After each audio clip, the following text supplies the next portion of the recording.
மக்கள் அனைவருக்கும் எனது விநாயகர் சதுர்த்தி நல்வாழ்த்துக்களை தெரிவித்துக் கொள்கிறேன். தமிழகத்தில் நாளை விநாயகர் சதுர்த்தி மிக சிறப்பாக கொண்டாட இருக்கிறது.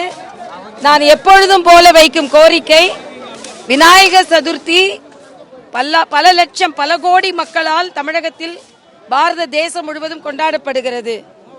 இதற்கு தேர்ந்தெடுக்கப்பட்ட ஒரு மாநிலத்தின் முதலமைச்சர் வாழ்த்து சொல்ல வேண்டும். திராவிட முன்னேற்ற கழகத்தின் தலைவரை நான் சொல்லல, முதலமைச்சரை நமது அனைத்து மக்களுக்கும் இதை கொண்டாடும் மக்களுக்கும் வாழ்த்து சொல்ல வேண்டும் என்பது எங்களது கோரிக்கை. ஏன்னா அதை வைத்து மட்டும்தான் நாங்கள் மகிழ்ச்சியா இருக்கணும்னு இல்லை, ஒரு முதலமைச்சருக்கு தனக்கு வாக்களித்த மக்களுக்கு வாக்களிக்காத மக்களுக்கு தனது மாநிலத்தின் மக்களுக்கு வாழ்த்து சொல்ல வேண்டியது ஒரு கடமை. அதே போல இங்க தம்பிங்கெல்லாம் இது அல்லிக்கேணி விநாயகர் 25 வருடம். ஒரு விநாயகரை நிறுவுவதற்குள் தமிழகத்தில் அவ்வளவு போராட வேண்டி இருக்கிறது. ஒவ்வொன்றுக்கும் தனித்தனியா அனுமதி வாங்க வேண்டி இருக்கிறது. ஹைதராபாத்ல சிங்கிள் விண்டோ பர்மிஷன் மிக அழகாக கொடுக்கிறார்கள். எந்தவித பிரச்சனையும் இல்லாமல் விநாயகர்கள் நிர்வகிக்கப்படுகிறார்கள். கடலில் கரைக்கும் வரை, அதாவது அங்க நீர்நிலையில் கரைக்கும் வரை சிங்கிள் விண்டோ சிஸ்டம் தான். அதே மாதிரி பக்தர்களை பாதிக்காமல், அவர்களை பரிதவிக்க விடாமல் விநாயகர் சதுர்த்தியை கொண்டாடுவதற்கும் விநாயகரை நிர்வகிப்பதற்கும் அனுமதி அளிக்க வேண்டும் என்பதும் எனது கோரிக்கையாக இருக்கிறது. மேடம், இன்னைக்கு பார்த்தீங்கன்னா அந்த பள்ளிக்கூடத்தில் ஒரு சர்ச்சையான ஒரு கருத்துக்கள் பேசப்பட்டிருக்கு. அதுக்கு அமைச்சர் கடுமையான கண்டனங்கள்லாம் சொல்லியிருக்காங்க. இல்லை, நான் முதல்ல தமிழகத்தின் பள்ளி கல்வித்துறை ஒரு முறையாகத்தான் நடைபெறுகிறதா என்று எனக்கு தெரியல. பல இடங்களில் மாணவர்கள் கழிப்பறைகளை சுத்தம் செய்ய வைக்கப்படுகிறார்கள். போலி NSS முகாம்கள் நடத்தி பாலியல் குற்றங்கள் வரை நடைபெறுகிறது. ஜாதிய வேற்றுமைகளால் மாணவர்கள் தென்பகுதியில் தாக்கப்படுகிறார்கள். இன்னைக்கு பாத பூஜை செய்ததற்கு பள்ளிக்கல்வித்துறை அமைச்சர் எதிர்ப்பை தெரிவித்திருக்கிறார். ஆசிரியர்களுக்கு பாத பூஜை செய்வது, அவர்களுக்கு மரியாதை செய்வது, இது நம் கலாச்சாரத்தோடு ஒன்றியது. ஆக இதை எப்படி செய்ய முடியும் அப்படின்னு கேட்கிறார். அதே போல இன்று ஒரு சொற்பொழிவு நடந்ததற்கு பள்ளி தலைமை ஆசிரியரை பதவி நீக்க மாற்றம் செய்திருக்கிறார்கள். பணியிடை மாற்றம் அவர்களை செய்வதை விட பள்ளி கல்வித்துறை அமைச்சர் தான் பணியிடை மாற்றம் செய்யப்பட வேண்டும். பள்ளி கல்வித்துறை எந்த அளவிற்கு கண்காணித்துக் கொண்டிருக்கிறது? நான் அந்த சொற்பொழிவுக்குள் போகவில்லை. ஆனால் அவர்களுக்கு உங்களை சென்று பார்த்திருக்கிறார்கள், அனுமதி பெற்றிருக்கிறார்கள். அதற்கு பின்புதான் அங்கே நிகழ்வு நடைபெற்றிருக்கிறது. இவையெல்லாம் வைத்துக்கொண்டு எல்லாவற்றிற்கும் நான் ஒன்றை கண்டனத்தை சொல்கிறேன். எதை எடுத்தாலும் அதை RSS கூட இணைப்பது மிக தவறானது.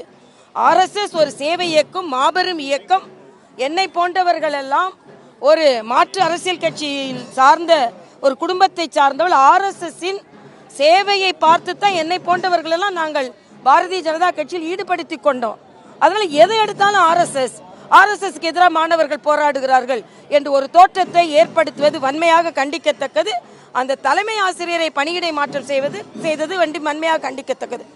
நீங்கள் தான் ஒரு வரைமுறை இல்லாமல், எந்த வகையில் பள்ளி கல்வித்துறை நடைபெறுகிறது என்ற ஒரு வழிமுறையே இல்லாமல், விதிமுறையே இல்லாமல் பள்ளி கல்வித்துறை சென்று கொண்டிருக்கிறது. இதற்கு முதலில் பள்ளி கல்வித்துறை அமைச்சர் பதில் சொல்ல வேண்டும் என்பதுதான் எனது கருத்து. இல்ல, நான் அதாவது நிகழ்ச்சி எப்படி நடந்தது என்பதை நான் கேட்கிறேன். நிகழ்ச்சி எப்படி நடந்தது? பள்ளி கல்வித்துறை அனுமதி கொடுக்காமல் நிகழ்ச்சி நடந்ததா? பள்ளி கல்வித்துறை அமைச்சரை நிகழ்ச்சி நடத்தியவர் பார்த்திருக்கிறாரு. அதற்கு என்ன அவர்கள் பதில் சொல்கிறார்கள்? நிகழ்ச்சி எப்படி நடைபெற்றது? நிகழ்ச்சி நடந்ததற்கு பள்ளி தலைமை ஆசிரியர் எப்படி அவர்கள் மாற்றப்பட வேண்டும்? ஆக முதலில் பள்ளி கல்வித்துறை சரியான பாதையில் சென்று கொண்டிருக்கிறதா என்பதை அவங்க பதில் சொல்லட்டும். பள்ளி கல்வித்துறை எதற்கு அனுமதி அளித்தார்களா, அனுமதி அளிக்கவில்லையா? அவர்கள் ஏன் அந்த சொற்பொழிவாளர் இவர்களெல்லாம் பார்த்திருக்கிறார்கள், பார்க்கவில்லையா? இதுக்கெல்லாம் பதில் சொல்லட்டும். அதுக்கப்புறம் நான் பதில் சொல்றேன். அதனால அதுக்கு முன்னால இல்ல, நான் கருத்தை நான் பார்க்கல. நான் என்ன சொல்றேன், பள்ளி கல்வித்துறை நீங்கள் அனுமதி அளித்தீர்களா இல்லையா? அதுக்கு முதல்ல பதில் சொல்லட்டும், அதுக்கப்புறம் நான் பதில் சொல்றேன். அதுக்கு இல்ல, நான் பள்ளி கல்வித்துறை அதுக்கு அனுமதி அளித்தார்களா இல்லையா, பள்ளி கல்வித்துறையை அவர்கள் பார்த்தார்களா இல்லையா, எனக்கு கிடைத்த தகவல் பள்ளி கல்வித்துறை அனுமதி அளித்தது என்று சொல்கிறார்கள். அதற்கு முன்னால் ஆசிரியர் பெருமக்களை எல்லாம் சந்தித்திருக்கிறார்கள் என்று சொல்கிறார்கள், அமைச்சர் பெருமக்களை சந்தித்திருக்கிறார்கள் சொல்கிறார்கள். பள்ளி கல்வித்துறை அனுமதித்ததா இல்லையா? ஆக நீங்கள் தலைமை ஆசிரியரை நீங்கள் பலியாடாக ஆக்குவதற்கு பதிலாக நீங்கள் அதற்கு பொறுப்பேற்க வேண்டும் என்பதுதான் எனது கருத்து. பாத பூஜை நமது கலாச்சாரத்தில் இருக்கு. இல்ல இல்ல இல்ல, ஆசிரியர் பெற்றோருக்கும் செய்யப்படுகிறது, ஆசிரியர் பெருமக்களுக்கு செய்யப்படுகிறது. பாத பூஜை என்பது ஆசிரியர் பெருமக்களுக்கு செய்யப்படுகிறது. குழந்தைகள் நம்ம ஆசிரியர் பெருமக்களுக்கு அடிபணிந்து இருக்கு. அதாவது இது எல்லாமே பகுத்தறிவுக்கு எதிரானதுன்னு எடுத்துக்கொள்ள முடியாது. கலாச்சாரம் என்று ஒன்று இருக்கிறது, பெரியவர்களுக்கு மரியாதை கொடுப்பது என்று ஒன்று இருக்கிறது.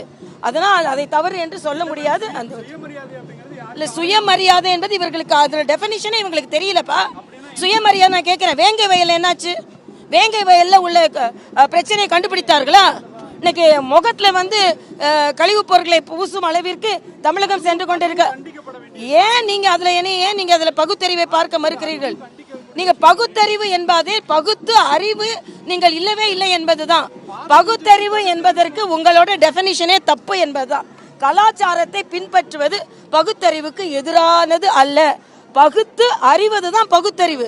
நீங்க சொல்றது பகுத்தறிவு எல்லாருக்கும் ஒன்றுதான். அதனால பகுத்தறிவு என்பது பகுத்து அறிந்து கொள்வது.